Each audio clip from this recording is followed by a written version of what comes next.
Davy Dean Dane Sampson, or whatever you feel like calling me today. I am here with Jordan Frank, local musician, legendary songs, Up and Rising, Back and Coming, and we are shooting the inaugural interview podcast show in-house here at Lone Wolf Productions. I'm very, very excited. Very fortunate to have you as my Thank first you very guest. much. Yeah, no, this is great. Back in Cincinnati. I've been away for a little bit, and it's welcome back. So this is very exciting. Thanks for being the first guest on thanks for having the initial me. show. Thank you, man. And I'm really fortunate to have met you. We had to have a little bit of 6 degrees of separation with our mutual friend Alex. It's weird how serendipity works like that. It is weird. Yeah. And you're off to quite the start, man. And 20-year start. 20-year start, but I'm talking about to 2025. You're having a tremendous start to 2025. Thank you, yeah. Yeah, I mean, just a couple things. You're up for City Beat Best Local Musician. You can still vote on City Beat until the end of the month. Every day. So if you support this man, you support local music, you've been a fan for a while, get your votes in. City Beats, we love them. It's still one of the free publications. I mean, they're doing better than the Enquirer, just saying. So tell me a quick bio. Obviously, you're from Cincinnati. You still reside here. You're still active in music. I mean, you got your rise to prominence. Your first big kind of, I would say, breakout songs in 2016. Yeah. Chasing Butterflies. Yes. Which is a song about your dog. Yes. Rest in peace. Yes. What was your dog's name, by the way? Keys, like piano keys. Keys? Yeah. Rest in peace, Keys. We'll pour one out for you later. But yeah, so like such a concept because people don't realize like pets in general, especially dogs, have become a big part of American culture and family life or single men's life. Mm-hmm. Well said. Yeah. They call it man's best friend for a reason. Right. So now, when you wrote the song, it was probably just as some therapy to kind of work through it, Right? Well, he was diagnosed, and he was 5 years old, so he was diagnosed with lymphoma. And he had mange right when I got him. So we beat mange for like 2 years. Like we couldn't figure out what was going on. Finally, I had to like literally get ivermectin and inject it into his mouth. Oh, wow. And he beat it. And then I thought all was good. And then like 2 years later, he was throwing up and shitting and like black, diarrhea, bad shit. Yeah. And I took him into the vet, and they rubbed his neck, and they were like, they had this like weird like look on their face, and I was like, what? Just one of that look where they're like, yeah, and they're like, I think he's got lymphoma, and I was like, the fuck? So I don't know if I can cuss. You can cuss, we're on the internet. But I was, and so, they were like, if we put him through chemo, he could probably last another 2 years. If we put him on prednisone, we can make him comfortable, and he'll have good days and bad days, and he might last a year. So I decided to go the prednisone route, and because he'd already gone through so much. And then he was in my living room, and I sat there and I started writing the song. And the funny thing is that he used to chase bees. He didn't chase butterflies. Okay. But when Did he get stung a lot? No. Okay. But Just when I was writing it, the lyrics were like not rhyming with bees. Okay. And so I changed it to butterflies. Right. And he used to look at some butterflies when they flew around. But and that probably hit the little girl's algorithm way more. Yeah. Butterflies. Exactly. And I remember writing in front of him, and he's just, I was just laying on the ground, and I'm like, by the way, you chase butterflies now. And he's just... He's like, what, imagine I am doing that in my head right now, all these drugs. That's weird. And then 2 months later, we filmed the music video with my buddy Ahmad Rashidi, this guy is just the man. Like during COVID, Ahmad got stuck in Siberia shooting like tigers. Like he was not shooting, like shooting. Like I understand, but still, it's like a bizarre. Like it's not what I expected. He was in Siberia shooting tigers. Awesome. So we did that video, and then a month later, Keys died. So he didn't even last like 3 months. Rest in peace. So yeah. Did he ever let you use any of the tiger footage? I wasn't involved with the tiger You should footage. ask for B-roll. Let me just stick with the video. I don't mean to seem unsentimental. That was a weird thing. Like, rest in peace to your dog. Did you get some of the tigers? Tigers are sick, man. Who did? And then we've noticed. I mean, you have some accolades here, and you've had some jumps in. So, Chasing Butterflies came out. I'm sure. What did that lead? What took place after that? You making more music, or just took actually some residencies? I lived in Put-in-Bay, Ohio. Okay. So Chasing Butterflies came out summer 16 going into 17. In 2018, I got a job playing music at Put-in-Bay on the island, where I'd play Thursday, Friday, Saturday, Sunday. that was a trip. It was a great time. I met some great friends that way. I made some really bad decisions. I always hear, I've heard two, I've never been put right, but I've heard two rumors. One, they have the longest bar in the world. Yeah. Okay. How long? I played right next to it. That's amazing. And second, if you miss the ferry, do you really get stuck on the island? Yeah, I mean, if you miss You're the just ferry, on there? Yeah, you got nowhere to go. And then like you And can't. a lot of the hotels are already booked, so you That's can't what I'm really do saying. anything. And then they arrest you if you sleep outside. Yeah. Like what kind of Ponzi scheme shit is that, dude? Like, It's the cops are not they're not to be fucked with. okay. All right. But so after that, yeah, so that was 2018, and then interesting, COVID happened, and right before Changed the COVID, world.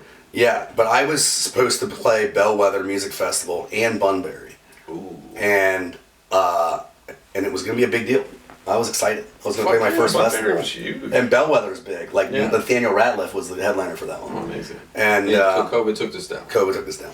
And I'm sure that took a toll on you mentally because you're just now kind of ascending, you know? Yeah. How'd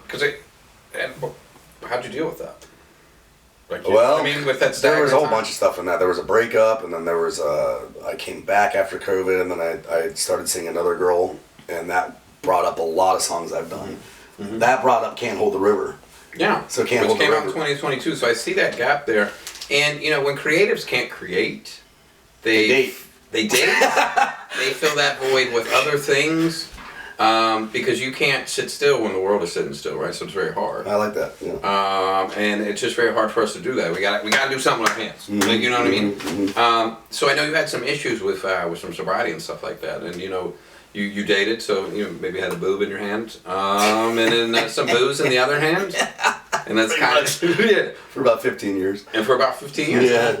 But you have recently celebrated, what is it, 115, 114? I think it's 115 days. Though. 115 days of sobriety. First of all, cheers to you. Let's cheers our coffees. These Thank aren't booze, everyone. Yeah. Delicious. Jen made some delicious. That is a huge milestone for you. 90 days is a big thing. And I had gone sober before, so when I was dating my last girlfriend, when our relationship ended, I went to rehab, and then when I was in rehab, I met some great people. I still am very close with. Yeah. And then I got out, and when I got out, I was still practicing sobriety. That's when I met Alex. Okay. Is when I was in rehab. I think she's several years so. Yeah. But yeah, it's just I don't know how there's different forms of it. Are you just and that was going to lead to my follow-up question. Are you just straight? 100%? I don't like weed. So okay, so you're just 100% sober. I used to be a huge clean weed now. person in college, and then after that, I moved out to LA after college, and I smoked a lot of like Sour Diesel and Trainwreck and all these things that were just like way too much, and I was like, I just want to play Halo and not go anywhere. and ever since then, I've just not liked weed. And So have you noticed a difference in? So you've had stretches of sobriety, maybe not.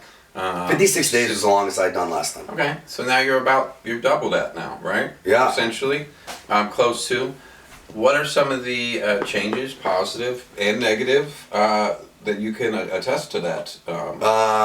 Well, negative is obviously I don't get to do as much hanging out with people as I'd like to. Yeah, because triggers are real. And I still go out. I have to perform, so I have to be at bars sometimes. I like to watch football, so like I'll go bars, but I can't stay longer than a couple hours, if that. Yeah. You know, it's knowing your limits, knowing my your limits, and I know that boundaries. I can get triggered easily, and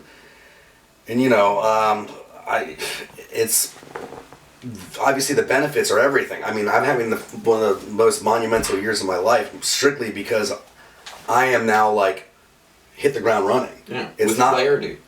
Sure.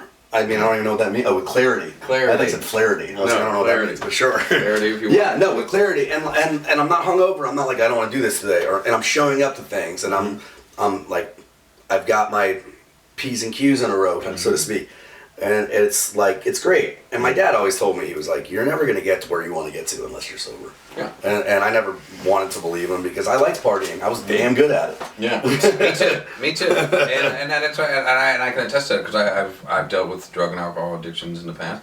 Am I sober right now? I don't want to lie to you guys and say I haven't. People have tried that, but Sure. I proved to myself that I could do a year without it, and life wasn't going to be over. My thing is, down one way, Yeah, it's a it's going to bend. bring everything. Yeah, Like, and everything's going to come down to the ground. And Yeah. and I look at what's happening so far with my sobriety and with my career, and it's like, why would I want to fuck that? Yeah, binges can burn career bridges down to the Sure. ground if for people like us. You say something that's unfiltered, one thing can just be like, oh, you hear what he said? Canceled. Yeah. Canceled. I hope we combat cancel culture. I feel like we are canceled, and it's just maybe a little off topic, but we're canceling some of the things that need to be canceled and addressed, and these untouchables that have operated with impunity. Diddy. Yeah, Diddy. Exactly, and we're able to take them down, but we don't got to take everyone down. Yeah. We still have freedom of speech, and we can feel the way that we want to feel. As long I don't give a fuck how you feel, as long as it doesn't affect me and mine. You know what I mean? Or being destructive, but you're entitled to feel how you feel. Sure. And if that's bitter and angry, or then more power to you. Be bitter and angry over there in the corner. We're gonna have fun over here. But so I want to astonish you on that. And you've come back with a vigor. You took that. I got to give you a testament to this. You kind of touched base because I kind of had to learn how to host without taking a couple shots. Yeah. Things like that. So you got sober and then went on basically a Caribbean cruise tour. Yeah, that was quickly after I was sober too. It was. I got my 90 days on there, so I was past 60, I guess. Yeah. So, but how did you battle that temptation? Because now you're on a cruise ship. You're performing. People want to buy you drinks. People want to party with you. You're on Caribbean, and you were able to stay sober. If you talk to some of my other piano partners, especially my buddy Per, who I love Per, and we're wonderful piano. band. Yeah, no, he's Swedish. Yeah. So me and him have been partners. He was on my first cruise I got on, and he's been doing this for years. Yeah. And he was like, dude, you were just so unbearable sometimes. He says, I saw people walk off the elevator because you wouldn't stop talking. You were just talking about the show and that they should come to it. And you were just drunk all the time. Yeah. And look, I met so many people that way because I would go out, when the ship started, when people would get on the ship, I would be in the smoking area and I would be drinking and I would be telling people to come to our show. So I looked at it as a promotional tool. Yeah. But then they would be buying me tequila shots, and I would go to the whatchamacallit, the crew bar and get a bottle of wine, and I would drink a bottle of wine before the show, and then I would go to the show, and then people would be buying me shots, and I was drunk. And the thing is, I did my performances, and I got along with people, and I met all these people. Sorry. This time around, I would go to I still smoke, but I'd go smoke, and then I go in my room. I wasn't mingling around. I cared about my show. And the thing is, my voice has gotten so much better from this that, like, I didn't want to mess up the show. I didn't want to mess up my voice, hooting and hollering and drinking and stuff. So it was more of like, and the other thing is when I'm drunk, I'm not controllable with my urges, I'll say. Yeah, I'm gonna do what the fuck I want to do. Yeah. That's the best way I could put it. And so that got me into trouble. And so this time it was like, I'm not doing the wrong thing. I'm eating, doing my show. I went off on the at port when we were at port, and I would go walk around. I swam with sharks, I hung out with monkeys and stuff. It was cool. Yeah. But I didn't do the wrong things, and I drank like virgin, Daiquiri. pina coladas and daiquiris. Mocktails are a thing. Yeah, I love mocktails. Yeah. So if I still fit in. I drink like 76 of them. And The issue was like when I would get on stage, sometimes if I felt like I wasn't engaging enough with the audience, or or that song wasn't as good as I normally would do it, then I would want a shot, but I knew I couldn't do it. Yeah. And I get that, and I think that's human. That's human. It's part of the process. You're gonna have urges some days. You might be saying, if you want to, you get to 5 or 10 years. There's still going to be instances where you're triggered or just one urge or just a hard day. Like this would help. But kudos to you and your journey of sobriety. It takes a lot of willpower. When the only way I have found that people are able to change those habits is when the need actually matches and equals the desire. Mm-hmm. And those things have to align in order for it to really be done, because no one's come to save you. Right. You can have support, and you can build this support system, but at the end of the day, it's you. Well, that's what I say in the song. In the first verse, it says, "My friends are also worried and they don't lend me no help because they know that in the end I got to save me from myself." Yeah, you nailed it. You know? Great line. That's a great segue right there. I know, I knew that. didn't plan that one. I was gonna do it. So, and to kind of touch base on that, so for me, like also, like just in my experiences, when you're writing, or you're trying to be in your creative space, stimulants or drugs, alcohol, sometimes that helps that process because it loosens you up. And then that time you wrote Feeling Good with Philip Good, was that at a point in time where you were sober? No, but Okay. but I don't ever write fucked up. Never, okay. I mean, if I do, I'm some things I might, especially in my depression, like going through breakups and stuff, that I probably did. But for the most part, if I write, it's like hits me out of nowhere, and I knock it out in like 5 minutes. Okay, so that kind of plays into that point. So when you're drinking or using or whatever your vice was at that time, it was actually inhibiting your writing process. Okay, so that's awesome. So we had that, by the way, Feeling Good hit the iTunes Country Top 100. Yeah, Philip Good and I. Accomplishment. You were talking about you want to shoot a video, re-release. I need to talk to Philip about it. He just had a baby, so I'm letting him do his thing. Hey Phil, when that baby's cool, Yeah. you know what I'm saying. Let's get this done. Yeah. So Philip, I still haven't met Philip. So we have a song never together. met I've each never other? met him. Yeah. Okay. I knew that he was living in Florida, in Tampa, or somewhere around. And Yeah, very vibrant music. I kind of tried to jump on his coattails because he was doing so well, and all these songs were like he was putting out songs and getting. He was consistently getting on to iTunes Top 100. Yeah. Every time he put a song out, because he would get enough pre-orders. Yeah. And I was like, and I liked his stuff, and so I messaged him, and I was like, because he's from West Side, Cincinnati. Okay. And so I messaged him, and I was like, hey, dude, I know we don't know each other. I was like, but we should write a song together. And this was in February of last year. And he was like, yeah, dude, what do you want to do? And I was like, well, we should put a song out called Feeling Good. Your name's Philip Good. This helps your name out. I was like, I'll just do the hook. Okay. And he goes, all right, send me a hook and let me know. Yeah, send me a hook and let me know. So literally like that day, I started playing with my guitar. See if I remember this. I haven't played in a while. But I was just like, I wanted to do something kind of about like the summer, Yeah. tailgate, or not tailgating, going to the lake, playing flip cup, drinking, whatever. Florida Georgia. Yeah. I like it.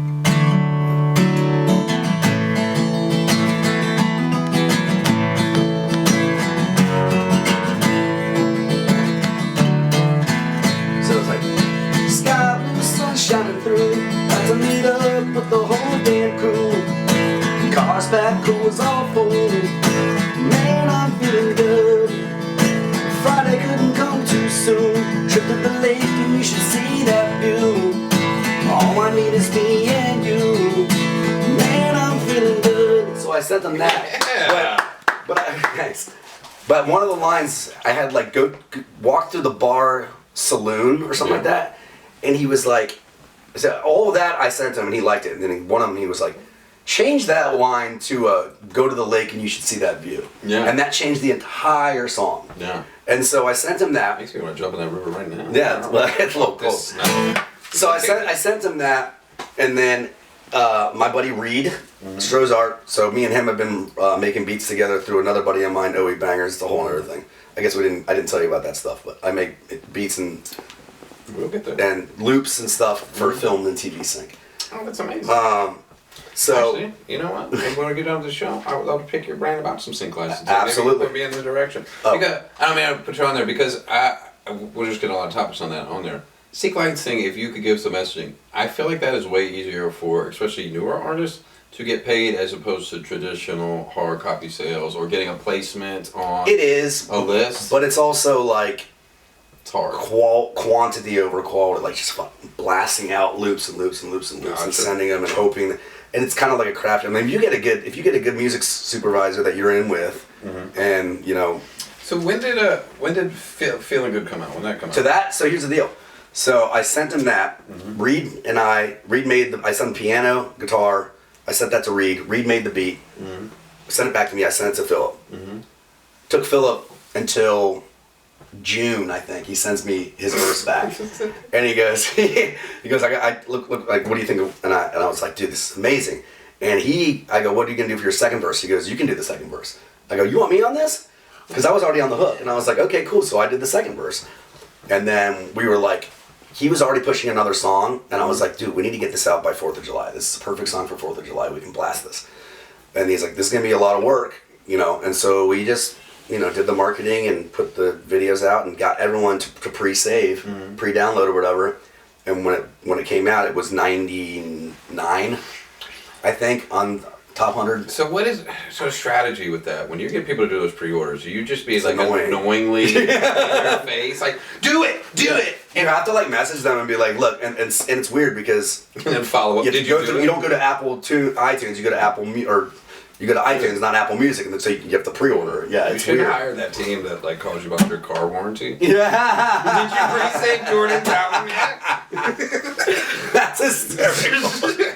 I feel like there'd be a winning strategy. So that's a huge accomplishment. Also, you had a single that won Best Breakup Song in That was Can't Hold American the River. Songwriter Magazine. Can't Hold the River, Yeah. which I just listened to before I came over here today. Beautiful song, very Thank you. folksy vibe to it. And you're kind of showing your versatility because I know I've seen you do some covers of like Eminem songs. Yeah. And then you have this Feeling Good, which was lovely, and then you go to like Can't Hold the River. So I mean you're not. You have a wide spectrum of ability. It's hard music. for me because people say, and it's funny because I think I'm gonna call if I ever get like signed, my first album is gonna be called "What Kind of Music Do You Do?" Because everybody always asks me that, and then everybody asks everybody that. It's like, oh, what kind of music do you do? And I'm like, I don't know, man. Like, There are. and I like to just say indie Yeah. folk because it's the easiest way to do It's it. easy, yeah, singer songwriter. Yeah. But because I say this because I do some artist development with people, and there's a fine line because you want to show that you're not pigeonholed to a specific thing, but you also have to find a way to have your signature sound come out. Uh-huh. Do you agree with that sentiment? Yeah. Because if you sound absolutely different and indistinguishable in every song, How are you gonna promote you? how you get promoted. Yeah. Exactly. So now we're coming up to you just released your newest single that seems to be doing well. Just One More. Mm-hmm. Walk me through a little bit about that, man. So Let's find out first of all, where can they download it? This is all available on Apple, on Spotify, on Pandora, maybe Pandora. I don't know. I need to search. Amazon.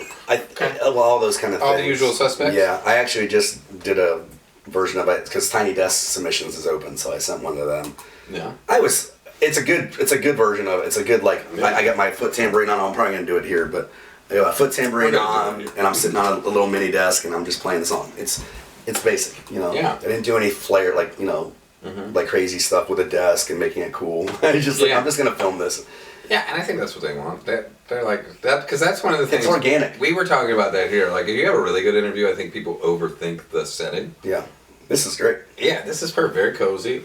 Tiny Desk is like, dude, it's just gonna be books, and it's like, just be good. Yeah. Be good, and that's all we require. Okay. So anyway, sorry. No, I was just gonna ask. Following up Tiny Desk, what's your favorite Tiny Desk performance? Dude, Juvenile killed it. I was hoping you were gonna say that, dude. Because that's my favorite meme when he was like, "Oh, when your uncle gets drunk at the barbecue and it's just Juvenile." Like, I didn't see that. That's 9 and a Dude, Juvenile slayed it. He did, man. Doshi did really. Doshi. Max good. Yeah, she did really good. Billie Eilish, I always think is good. Taylor Swift was great. They're all great. Yeah. Sabrina Carpenter playing the xylophone Dave with Matthews her was ass good. was amazing. Dave was good. Yeah. Fish. I wonder what Dave's been up to, just being Dave. Yeah, he's just Daving around.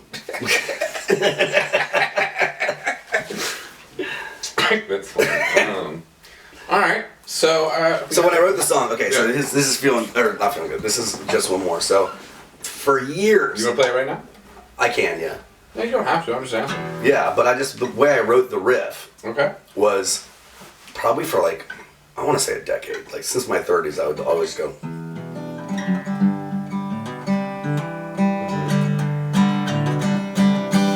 Just something like that. Yeah. And I couldn't. Every time I tried to write to it, I was like, I don't like what I'm writing, and I didn't have a melody for it, and it just didn't do it for me.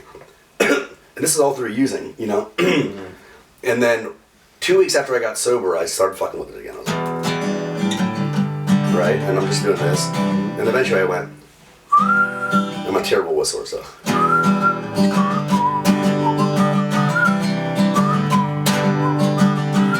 So I whistled this tune and I was like, oh, that's cool, that's catchy, right?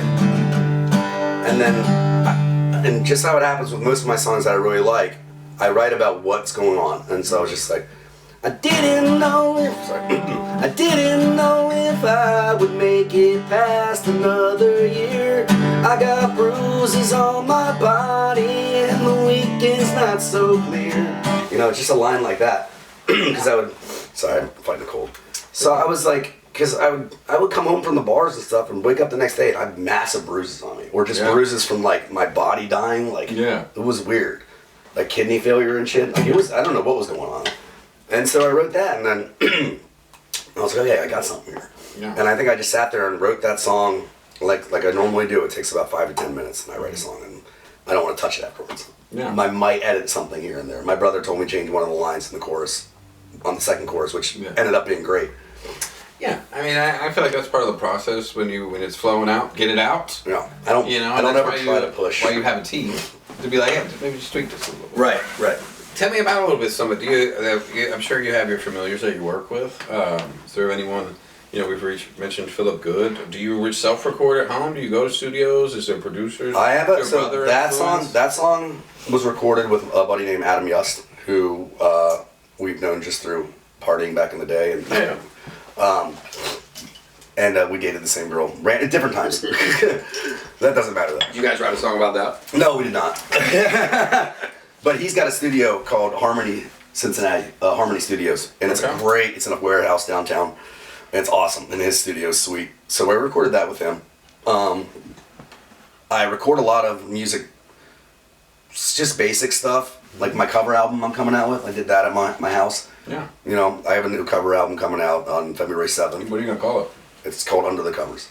I love that. Yeah. I got Instagram and YouTube playlist called Give You Some Covers, so I get it. Yeah. And we kind of touched base to that. We were chatting obviously a little bit beforehand. Covers has become its own genre of music. Sure.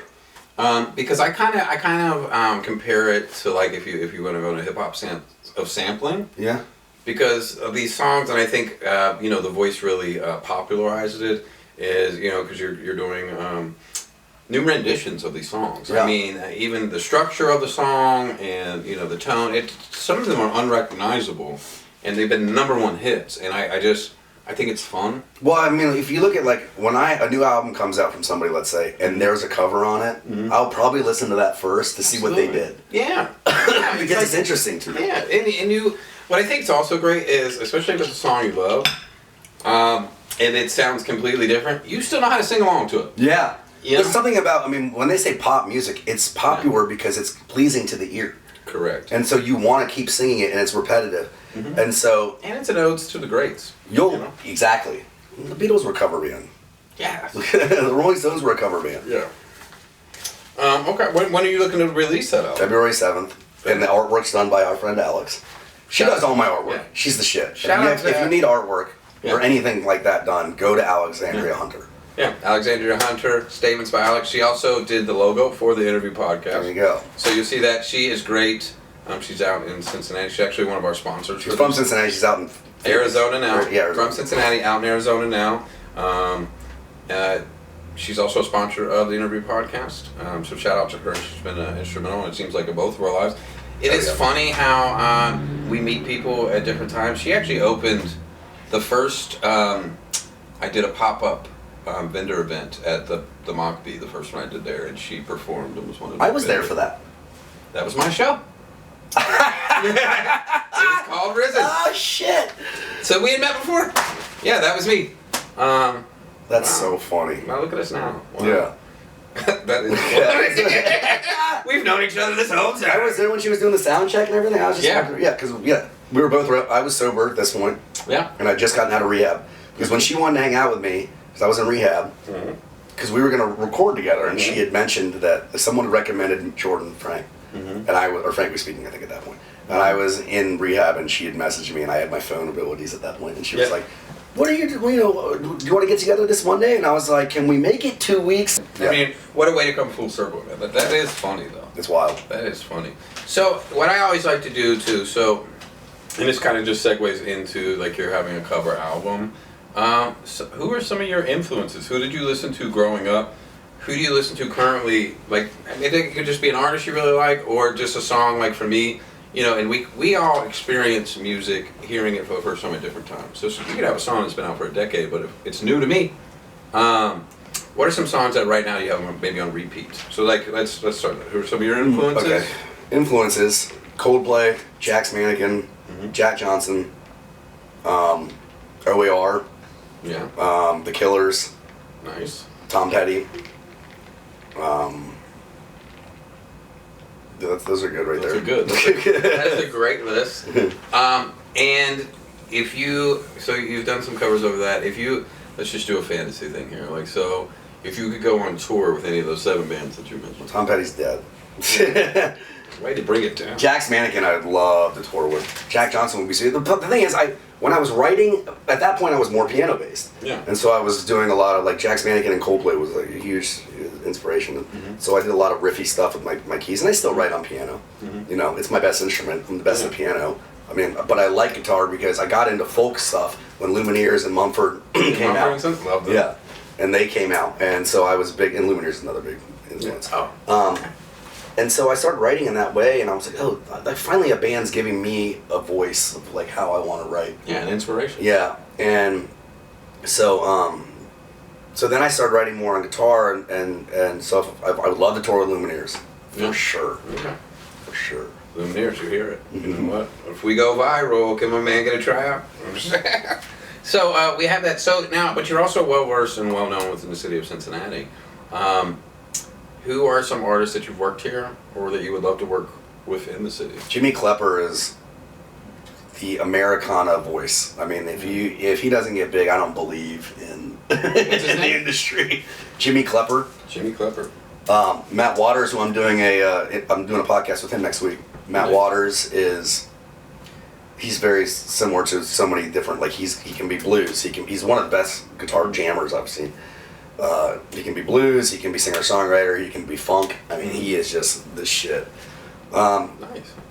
I still love, there's so many artists in this city. It's hard, really hard to say. It is. I say that all the time. Cincinnati, first of all, people forget we have one of the top, if not the top performing art school in the country. Right in downtown. Yeah. I mean, MTV did a reality show there. Yeah. Like in real life. And we're also one of the biggest artistic cities, but there's only 300,000 residents in the city of Cincinnati. So think about how competitive that and is. the good thing about this city is no one's competitive. Like, no one's there to hurt anybody. No. Like, Noah Smith did the Crooner Circus. There was everybody you could think of that can write songs in this city that have been, I mean, and it was just amazing. No one was upset. No one was like mad at each other. And that's how it should be. But in the same instance, and again, maybe this is just my hip hop influence, healthy competition is good. Yes. To push each other is good. You should want to be the best. Yeah. That doesn't mean you have to tear someone down and their character down. Just be the best fucking musician or the best singer. And music is subjective. So you might get a whole crowd who thinks you're fucking God because you knew the song. Sure. And then you might get equal amount, and to be honest, probably a greater amount that thinks you suck. You know what I mean? But the greater amount that thinks you suck. they do. I mean, there's 8 billion people, bro. And I just really think you have to be comfortable. You have to learn to be vulnerable and take those hits. And I think what some people is you can't let that passion die. You cannot let the passion die. You have to love doing this because you love doing it. I've gone through so many ups and downs where I wanted to quit, and I have quit a couple times. I remember when I quit. My buddy Brad Martin was like, I was like, I think I'm gonna quit or whatever, and he was like, "You'll be back." That's basically what he said. He goes, "This is what you're supposed to do. Like, you can't do a regular job. I know you. You know what I mean? Like, this is what you do." Yeah. And he's right. And I found a way to make it. Doing the living in Put-in-Bay, or then I was doing the ships. And so I've got a way to make this work. Yeah, I mean, actually, you have tons of stuff coming up right now, and you're still being honored and recognized. I mean, Native just recognized you and their brand. Shout out to Jay Banks. He destroyed it. No, this is Fleetwood Mac. No, I just can't see it. My bad. So yeah, Jay Banks for the month of February. Me and Lantana are the featured artists that he has done a design for us, and it turned out so sick. I went to Native, and I've been a supporter of Native and Jay for years and years. I wear his stuff everywhere. Like I'm like there's a picture of me in Portugal at a castle, and I'm just rocking this Native shirt. And he, so we're buddies and we support each other. And I went to Native and we were looking up pictures of like piano keys and guitar, and we found some cool ones of just keys. And I was like, I kind of want one that with like both, because I play both instruments. And so we just found this cool half guitar, half piano. And then I sent him a selfie. And then that morning he was like, hey, like sign your autograph and send me it. Yeah. And so I sent it to him, and then he just put it all together, and I was like, what? This is sick. And he's been a staple down there for a minute. Also, shout out to Lantana. He's doing big things this year. I've never met Lantana. You should, man. Yeah. I've met him a couple times at Crossing. So he's had a top 100 Billboard hit. I think it peaked at number 44. I remember when that came out. But he recently redid, that "Do It Down the Way," like that. There was a big song in like early 2000s, so Down the Way song. He just remixed it. And it's called CWF, You Can't Fuck With Us. Okay. But it just brought back, so like you should connect with him. Yeah, I'm always down. You guys should definitely get a photo shoot together. For sure, that'd be sick. You should tell Native to set that up. We should do that, yeah. Yeah. For sure. Game's free. That's a great idea. Game's free. No, I'm just kidding. But you have, so you got that. That's fantastic. And then you also have some events coming up. You'll be performing at Peace Fest on the 25th. Peace Fest, the 25th. Which is brought to you by the Poor People's Army, based out of Chicago, to help fight poverty, to teach financial literacy, to combat destructive legislation against underprivileged things. Yeah. Huge thing. It's a great. That's January 25th. Yeah, I'm doing a small set. I'm doing mostly. I'm doing like one original song of mine, because we want it to be about peace and I write a lot of breakup songs and stuff. Yeah. So I'm going to do a cover, a Bob Marley cover, a Beatles cover, and then one of mine. Yeah, in all defense though, sometimes breaking up helps you find your peace. Just say. That is true. That is true. Who knows? I might throw it in there. Yeah, and then right in the next week, you're one of the big acts at Beyond the Stage at Urban Artifact on January 31st. This is a follow-up to when I did, so shout out to Andrew Eisler, him and his team for Beyond the Stage. I've been featuring local artists and doing an interview with them. So I'm splitting the show with Charlie John, a good buddy of mine, who's a fantastic singer-songwriter. And so it's a 15-minute interview and then a 30-minute show for both of us. I'm the second. And it's a follow-up to when we did Madison Live Beyond the Stage. So it's, yeah. That's awesome, man. So a busy start to that. And then do you have anything lined up in the rest of the year? I mean, do you have some more? Obviously, you have the cover album coming out. You have these local performances. Just in an ideal play out, we're in January. What does the rest of 2025 look like for Jordan Frank? I'm keeping things open. I'm in a jam band called Cheaper Than Therapy, and we're gonna we're recording. Thank you. I joined them last year, and we are gonna record in February. End of February, we're recording a 4-song. We don't know how many songs yet, but we're gonna start recording our EP, and we're excited about that. Yeah. So I'm really hoping to play a lot of festivals, not just with solo for me, but with them too. Yeah. Believe it or not, I have never been to a music festival. That's bizarre. That is bizarre, bro. You fit in like gangbusters. I think part of it was now I want to experience the right one. I think Bonnaroo's lineup is stupid this year. You need to go to Bonnaroo. Oh my god. Yeah, I did see it. I want to see Tyler Creator. That's the one I'm not really sure about. I don't know much about. He's pretty fantastic. But Dispatch is going to be there, and Jack's Mannequin's going to be there, and it's a huge lineup. ICP's going to be there. Like, I'm stoked for that. Shout out to ICP. Do you do a cover of ICP? No, but I fucking should. Yeah. So it's fantastic, man. So you also recently, when you hit your 90-day mark, you kind of did a testimonial. So I don't say we have to rehash that. Plenty of people saw that. I think last time I saw it was at like 3,000 or 4,000 views, because people relate to that kind of stuff. But if you could do a little, I just asked for your ideal ending. You want to keep it open. But what message do you want to set to the people out there, your fans, your hopefully new fans, the people that have supported you? What message do you want to give them? I guess I'd like to say thank you for dealing with me and staying supportive of me, or not. Thank you for distancing yourself, because I know you don't really know how much you're hurting people, and if you do know, and the point of addiction, you're really you don't care. No, you don't. You don't care. So I'd like to say thank you, and I'd like to also say that for anybody that is scared of doing it, change is never easy and change is always scary. And I'm not here to tell anybody to just get sober. I'm telling people that if it's not working for you and you can't, and you know, step one of AA is your life unmanageable. Yeah. And my life was unmanageable. So it really comes down to because it's scary going into some place, and like AA meetings are in churches or they're in little rooms. They're not like they're not very positive all the time. not all the time. I mean, but sometimes the one I go to, I love my home meeting because it's pretty funny sometimes, but it's everything, and everyone's there to support. No one's there to hurt anybody. Mm-hmm. But I would just like to say, like, if you feel the need that you want to change and the way you're going isn't serving your life in the way you want, hit me up. I don't know, you know. Yeah, that's it. I mean, that's the change. I mean, people have been through the things that you're going through now. They kind of know the steps. And I don't want to be the face of sobriety here, No. but you know what I mean? Like, because this is the second time around for me, and it's not always guaranteed. And so it's more like I'm doing the best I can, like they say, one day at a time. You want that to be a part of your personality, but not your identity. Sure. Well said. That. Yeah. Because that can be a tricky line, and you know, especially if, like you said, if you falter, Sure. you mess up, dude. They'd be like, you're human. We're canceling you for what? Yeah, for what? You know. But now, kudos to you again. We're going to take a quick moment to pay the light bills and for all this footage from our quick sponsors, and we'll be right back with some more. BBL Drizzy. BBL Drizzy. I'm going in. No diddy. In. No diddy. Going Drizzy.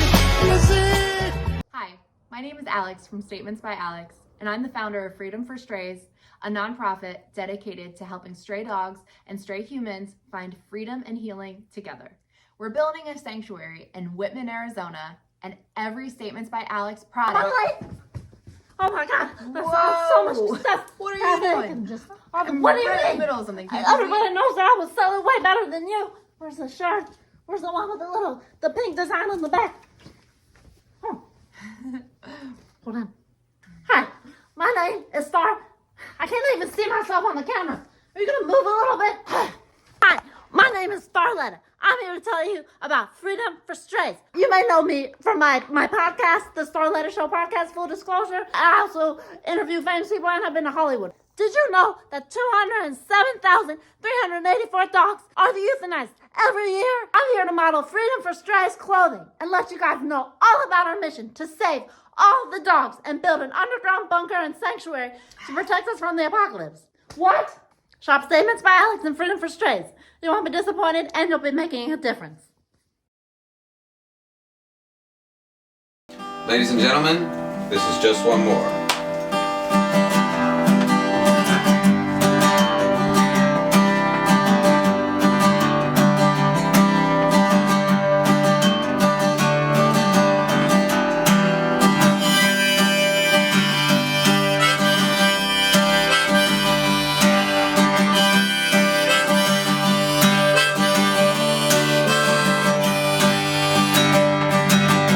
I didn't know if I would make it back.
was Just One More, which just recently came out. Thank you for performing that. That was Yeah, beautiful. man, I had a great time. Thank you for being our first guest on the inaugural interview podcast show. There'll be many more to come. Shout out to our sponsors, Statements by Alex, Freedom for Strays, and Bread for Bands. Thank you to Lone Wolf Productions for allowing us to film in-house.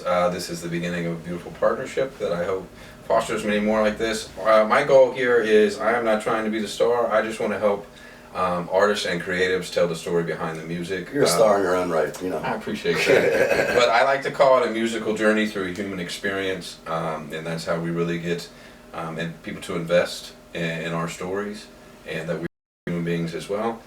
We've just been blessed with being able to tell those stories creatively. So once again, thank you to everyone, and I think that's a wrap. My guy. Yeah.